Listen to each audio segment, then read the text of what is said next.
The Electoral Commission released a press statement yesterday, and I'm reading from the Ghanaian Times, the center spread, whilst we also put on our screens the measures that it intends taking so that Ghanaians are safe whilst they register for the process. So they say all officials of the commission will be in appropriate personal protective equipment to undertake the exercise. Electorate will be required to maintain a minimum distance of 1 meter while in a queue to register, as the wearing of a face mask is compulsory before one enters the registration center. One's temperature will be checked before allowed at the registration center, as it makes provision for hand washing facilities before, and here's a quote, you join the queue. Scanners will be wiped with alcohol wipes before capturing fingerprints, and you'll be provided with hand sanitizer before you leave the registration center, unquote. This should make you happy. This is an attempt to divert the attention of the nation from the issues we are raising. They know they can't respond to the issues. So they are diverting attention of the nation from the facts and figures and the story they tell about the registration. So they now move to another area where they are talking about how to protect you from. Well, is it they've moved to another area, or they are still, because they've been there, they've always been here, and so they are progressing, they are making progress. The issues we have raised about how they are going to capture data, and the data they are going to capture portending danger for our democracy. Let them come and respond to those issues. They should not divert the attention of the nation from those issues to just protection during registration. The issue we have raised now, as far as we are concerned, is about the equity of undertaking that exercise with the type of laws and arrangement they are making. And I'm sure you're talking about that CI. Yes, that is what we are. Which is in Parliament. But by the way, yes, the committee where the CI is, the person who chairs is from the minority. Yes, but he can't do anything about it. Nobody can do anything about that CI now. Nobody. If you know how Parliament processes this type of constitutional instrument, being a subsidiary form of legislation, does not go through the processes as ordinary bills go through. In an ordinary bill, with an ordinary bill, the government lays the bill, and then the bill, during its life in Parliament, can be subjected to amendments. It may come out as a completely new bill, far different from the original thing, before it becomes an act. So Parliament can process it in several ways. With the case of constitutional instrument, once it is laid in Parliament, Parliament cannot change a comma. But we know that it's been withdrawn twice. Yeah, that is precisely the point. It's been withdrawn twice because each time it is laid, one problem is discovered. And because Parliament cannot amend it, they will proceed and talk to the Electoral Commission that, can you please withdraw it? Otherwise, we are legislating a situation of absurdity. The law is absurd. It cannot be implemented. So all is not lost. So that's why there's still some things that are able to do. You have said at least the committee is effective in recognizing things. That I didn't say the battle is lost. You began by saying that because the Electoral Commission has announced these measures, the battle is lost. I didn't say that emphatically. I was just drawing your attention to. No, you began by asking me your first question. By seeing these measures, doesn't it tell you that you've lost? And I'm saying that you yourself are now admitting that the battle is not lost at all. We haven't gone anywhere yet. Because these measures can only be implemented when there is a law to do registration. And if there is an issue about the law, and you don't resolve that issue, you don't talk to the issues about the law, and you are talking about how the law will be implemented after it has been passed, then you are jumping the gun. Mr. Asiedu Nketia, you lost the 2016 general elections. Can we clear with this register? Can we clear that that little issue first? Okay, I'll come to that. please go ahead. So, Electoral Commission keeps on withdrawing the law and laying it, withdrawing and laying it because of their recalcitrant. They took a decision to just avoid all the safeguards that we have established in putting together laws about our elections. And we have a convention at IPAC that before we change the law or make a law about this election or any other elections, we have a legal committee with representatives of political parties and the Electoral Commission who go and sit together with the Electoral Commission, draft the law, and let us debate it in an environment at IPAC where we can change anything, so that when we get a product which represents consensus of all the key players, and you are taking it to Parliament, it doesn't have to be subjected to debate, it will pass.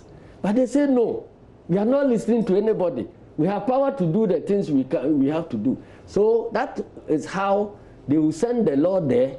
Then somebody will look at something and say, because of this, it is absent. If it is passed, it cannot be implemented. Even the current one that is there, there are still absurdities. So this one too will be withdrawn? I don't know whether they will have to proceed for the nation to face those absurdities. I don't know, because the issue about who qualified to register is the biggest issue in any law that covers registration. Hasn't there been changes? It has not been with that specific one. Of course, you can't use your old voters ID to register. That hasn't been changed. It hasn't been. It is still there now that you cannot use the existing voters register, and that is where the absurdity is coming from. I just wanted to remind you that you lost the 2016 general elections with this register. Yes. Why don't you want it changed? So if you lose elections, you blame it on the register. Is that what you are telling me? So therefore, why is it that those who won with the register, they want to change? If the logic is that simple, that those who lose election will want to change the register, then those who won with the election will want to maintain the register. But that is not the issue.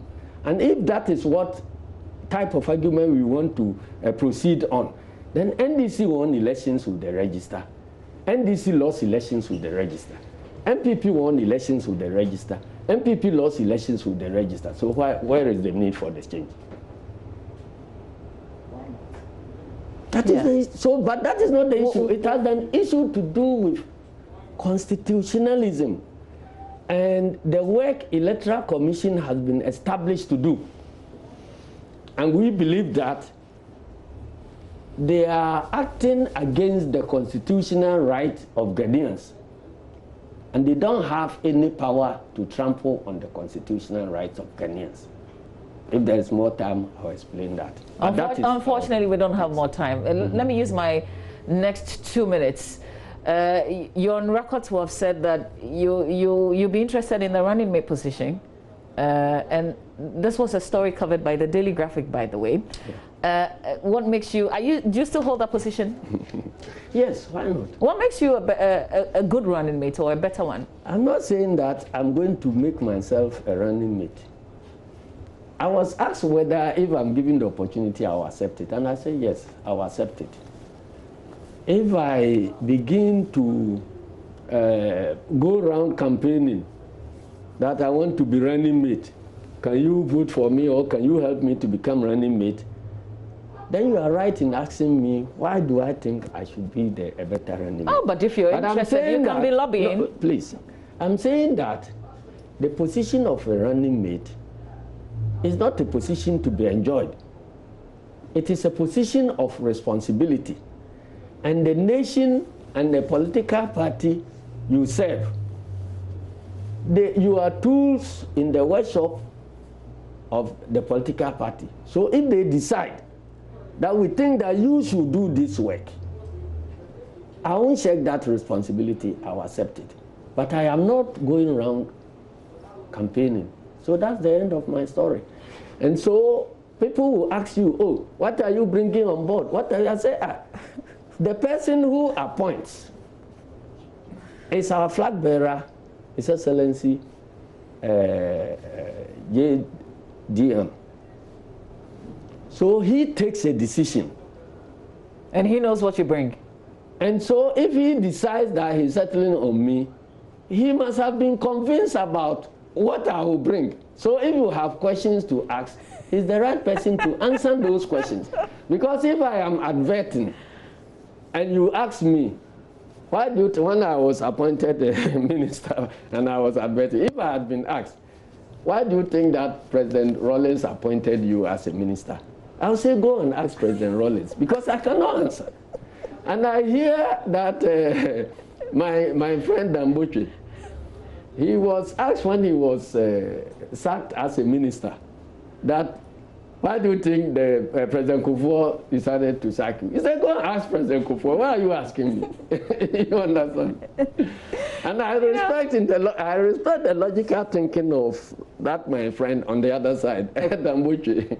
Very critical mind. So if your name comes up, we'll ask the person who appointed you. Precisely, he will tell you. Do you agree though? Do you agree though that the naming of a running mate has delayed? No, I don't think so. But you see, this question keeps coming out. Whatever forum I attend, they will say, oh, why has your running mate delayed? Then I ask them, what do you mean by delay? What time frame are we chasing which we have missed? Nobody is able to answer. And then, if you are comparing us on the same market, we have several political parties. None of them has chosen a flag bearer yet, let alone a running mate. None of them... Isn't it obvious with the NPP? No, please. We are talking about the law. NPP has a constitution and has a procedure they will go through to select their flag bearer. When we're in their shoes, we don't know following our presidential primaries, and when somebody came and we saw him to be not straight up there and wanted to pick a form, was MPP not and we denied, was MPP not accusing us of not operating proper democracy? So in your level? Eyes, they don't have a flag bearer? They don't have a flag bearer because they are now fixing the time for their presidential primaries.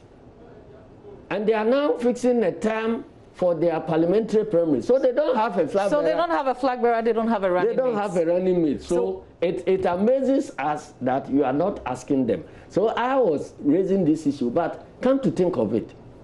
Yesterday I slept, when I was sleeping, I said, why is the country interested in our running mate? What are we doing which is different from the rest of the parties? And my conclusion, the conclusion that came was that, well, the nation has decided to put you in government, so they want to know who their vice president will be. When would that be? 2020. When would that be? I'm saying that we don't have a problem with timing at all, because our constitution is not specific about the timing of a running mate and so on. So you go to programs, then they're asking you, can you, if you are made a running mate, can you challenge Bawumia? Can you do this? I say, who is Bawumia?